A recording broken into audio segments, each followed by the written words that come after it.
दो बहन सोई हुई है। और बता दें आपको कि इनको इतनी बेरहमी से खंती से मारा गया है कि इनको 15 स्टिचेस पड़ा है सर में और उनको 10 स्टिचेस पड़ा है। बड़ी खबर इस वक्त हमारी मौजूदगी सदर अस्पताल के इमरजेंसी वार्ड में है, जहां मेरे साथ दो महिलाएं हैं अभी जिनको 15 स्टिचेस पड़ा हुआ है और इनको 10 स्टिचेस पड़ा हुआ है। और इतने बेरहमी से खंती से सिर पर हमला किया गया है कि ये अब तक समझ नहीं पा रही है कि अचानक इतना बड़ा दुख इसके ऊपर कैसे गिर पड़ा। आप अगर पीछे देखिएगा तो एक बच्चे भी है, मासूम सा बच्चा, इन्हीं के बच्चे हैं। सोच सकते हैं आप इन मासूम बच्चे के सामने इसके माँ का क्या हालत कर दिया गया है। तो वहीं आपको बता दें कि मामला दरअसल ये है कि ये बेचू पासवान जी है और इनकी 2 बेटियां हैं और इनके 5 बेटे हैं जो 2 बाहर रहते हैं और 3 अभी यहाँ हैं। वहीं आपको ये बता दें कि ये मामला ज़मीनी विवाद को लेकर चल रहा है। दरअसल हुआ ये कि 18 धुर ज़मीन को लेकर कि ये ज़मीन हमारा है, लेकिन उन्हीं को चलते इनको बार बार धमकी दिया गया, इन लोगों को, इनके बेटों को धमकी दिया गया, महिलाओं को आकर धमकी दिया गया। फिर बात बढ़ते बढ़ते कहाँ तक पहुँची ये आप अभी देख रहे हैं। तो आपको बता दें कि जब ये बात की चिंगारी उठी तो बेचू पासवान के बेटे जो हैं वो कानूनी कार्रवाई की तरफ बढ़े। वो जाकर रैका में सीओ से जाकर जनता दरबार में मिले और फिर जाकर अपने फरियाद को सुनाए। और जैसे जैसे फरियाद को सुनाते रहे धीरे धीरे केस आगे बढ़ता गया। फिर धारा 144 उस ज़मीन पर लग गया। धारा 144 लगने के बाद ये भी तय किया गया कि जो इस ज़मीन का विवाद है अगर फिर से ये उत्पन्न हुई तो उसको 2.5 लाख रुपए के तौर पर एक जो है रकम दी जाएगी मुआवजे के तौर पर अगर कोई लड़ाई करता है तो जानिए यहीं से कानून का उल्लंघन प्रभु पासवान के द्वारा शुरू होता है। दरअसल जिस दिन जमीन की नापी सीओ के द्वारा भेजे गए सरकारी अमीन से होता है कि ये कार्रवाई को और ये नापी को करने के लिए गांव के सारे लोगों को जमा किया जाता है ताकि ये सबूत के तौर पर भी रहे कि ये एक निशानी है और इसको लेकर आगे विवाद ना कोई उत्पन्न हो। सुबह 10 बजे से लेकर शाम के 5 बजे तक नापी चलता है और धीरे धीरे फिर केस आगे बढ़ता है।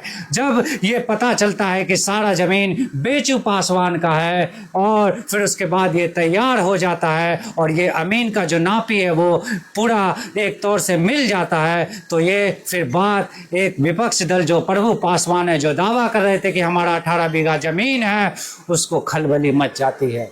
खूंखार रूप लेकर एक हमला करने की तैयारी बनता है और फिर बेचू पासवान से वही दिन झगड़ा होता है और फिर मारपीट होने के बाद केस होता है। फिर उधर से केस होता है, क्रॉस केस में इस पे कई सारे आरोप लगते हैं और ये 3 महीने के लिए फिर जेल चले जाते हैं।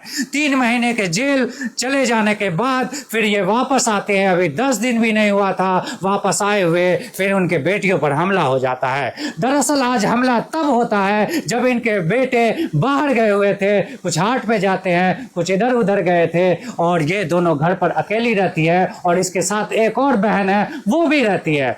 जब इन दोनों को हमला किया जाता है, खंतियों से सर फोड़ दिया जाता है और इस तरह बेरहमी से मारा जाता है कि इसके सर पर 15 टाके लगते हैं और इस पे 10 टाके लगते हैं। फिर जाकर ये बेहोश होकर गिर पड़ती है। तभी उनका एक भाई आता है बचाने के लिए, उनके ऊपर भी छत पे से ईंटा बरसाया जाता है और उनको भी मारने की कोशिश की जाती है। सवाल यहाँ खत्म नहीं होता, सवाल अब शुरू होता है प्रशासन से। जब ये घायल हो जाती है तो 112 के नंबर गाड़ी को फ़ोन किया जाता है। फ़ोन करने पर नहीं कोई रिप्लाई मिलता है। फिर उसके बाद थाने में फ़ोन किया जाता है तो भी कोई रिप्लाई नहीं मिलता है और फ़ोन बताते हैं कि बात करने के दौरान थाने तरफ से जो उठाते हैं वो कट कर देते हैं। फिर जाकर टोन थाना के पुलिस यहाँ आते हैं और इन लोगों को देखते हैं और ये मामला रैका थाना का है इसलिए वो लोग कुछ नहीं कर पाते हैं।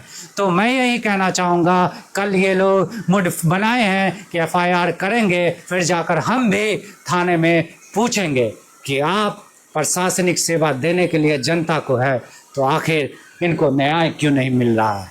जब पेपर सही है, सारा नापी हो गया है, धारा 144 लगा है, 2.5 लाख किसी को झगड़े करने पर देना है, तो फिर ये हाल क्यों हो गया?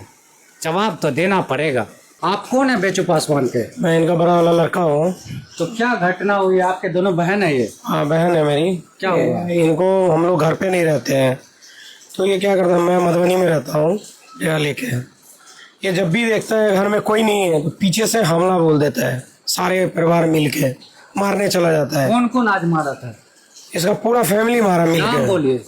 प्रभु पासवान, उमेश पासवान, सुभाष पासवान, ये बिमला देवी, और एक उसकी दियादनी है सरिता देवी, और गुड़िया उसकी बेटी जो है बहुत हरामी है। पहले भी मेरे भाई को मारा गया है, दिल्ली से आया था तो सोने का चेन भी ले लिया, घर में ले जाके मारा भी उसे। आप लोग पुलिस प्रशासन से कुछ नहीं कहते हैं? बोले हम, हमारा कोई सुनवाई नहीं हुआ, कुछ नहीं हुआ।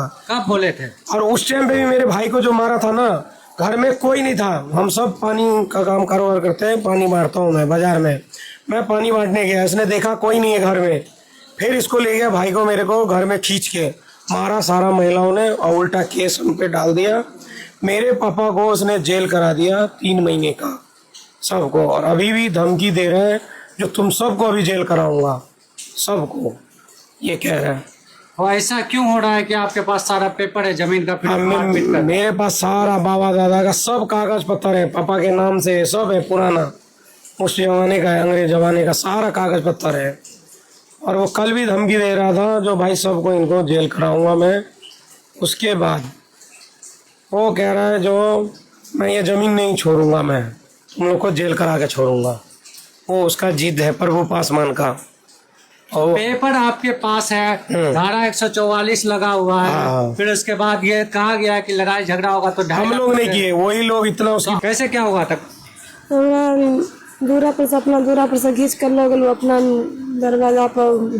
प्रभु पासवान, उमेश पासवान, सुभाष पासवान, संगीता देवी, विमल देवी, गुरी कुमारी, रोशनी कुमारी। घर पे सिर्फ आप दोनों ही बहन थे? हाँ, जेंट्स में कोई नहीं था? 3 बहन थे। 3 बहन थे, तो उनको भी मारा है? नहीं, हम नहीं मारे हैं। आपको 15 टाका लगा? हाँ। और उनको 10 टाका लगा? खंती से मारा है ना, डंडा से, खंती से सब मारा है। तो मोहल्ला में जो आप जेल में रहे, मतलब जिस दिन नापे हुआ सरकारी अमीन के द्वारा और बताया गया कि आपका जमीन है, तो बेकसूरी में आप मतलब कि एक तरह से गए, तो कौन कौन सा आरोप लगाया गया था आप पे जो जेल गए? कोई हमको छेतरा लगाया, हम मर्डर 307 ऐसे 4 धारा हमको लगा के अंदर कराया। पहले तो 307 लगाया था, उसके बाद जेल जगाने के बारे में मत करके सब सजाए सुना गया। इसको बोल रहा था इसको अंदर निकलने मत दो। जेल से कितना दिन हो गया आपको यहाँ आए? हम तो हो गया भाई, हमको 10-12 रोज हो गया। 10-12 रोज आप वापस आए हैं, फिर एक झगड़ा हो गया? हाँ, फिर बार बार बोल रहा है हमको फिर अंदर कराऊंगा, चारों बातों को फिर मारूंगा, फिर अंदर कराऊंगा। प्रभु पासवान बोल रहा बार बार जो हम दबंग है, ऐसे है, हम नौकरी वाले हैं, हम सरकारी नौकरी है, बार बार हमको दे रहा धमकी। क्या मांग करते हैं आप? हम वही इंसाफ, हम मुझे चाहिए इंसाफ, चाहिए इंसाफ चाहिए मुझे, और क्या चाहिए। आपने FIR किया है या कब करेंगे? अब करेगा ये इन लोग करेगा ना। कहा जाता है कि 112 पे कॉल किया गया था तो पुलिस नहीं आया, फिर उसके बाद आप थाने में फोन किए थे तो आवेदन लिखने के लिए नहीं आया। वहीं यहाँ पे टोन थाना के पुलिस आए थे, आके देख के चले गए, क्योंकि ये रैका थाना का मामला है। तो आगे क्या करने का विचार है? FIR कल करिएगा थाने में जाकर? हाँ, तो कल ही करूँगा, फिर क्या करूँगा, कल करूँगा। कल करिएगा। हाँ, और कुछ मांग है? बाउंड्री वगैरह कराना चाहते हैं ताकि आगे कोई झंझट ना हो? हाँ, जमीन पे हम चारों का बाउंड्री कराना चाहते हैं। हमें उनका बार बार धमकी देता, हम जमीन पे पूरा मांग कर रहे हैं जो सीमांकन हमारा हो जाए। हम पुलिस वाले से एक ही यही मांग कर रहे हैं, तीर लगने के लिए। वो खुद दरवाजे के पास खड़ा रहता है, वो अपनी बेटी को भेजता है, अपने भावों को भेजता है, वो खुद नहीं आता है, वो जो है महिला को भेजता है, और हमारे को महिला में केस फंसाना चाहता है। जब भी महिला को देके और उस पे उत्पीड़न का केस। इस बार जो है लड़ाई हुआ है तो बाप बेटे सबने मिलके मारा है इस बार। आज जो हमला हुआ उसमें महिला थी। महिला में कौन थी? उनका पूरा परिवार था। कौन कौन महिला थी आज जो मारने आए थे? विमल देवी, संगीता देवी, दीपा देवी, गुड़िया कुमारी, रोशनी कुमारी, सुभाष, उमेश, आप लोग आराम कीजिए, हम नहीं चाहते आप लोग इतना बोले। इतना दिख रहा है कि आप लोग को बेरहमी से मारा गया है।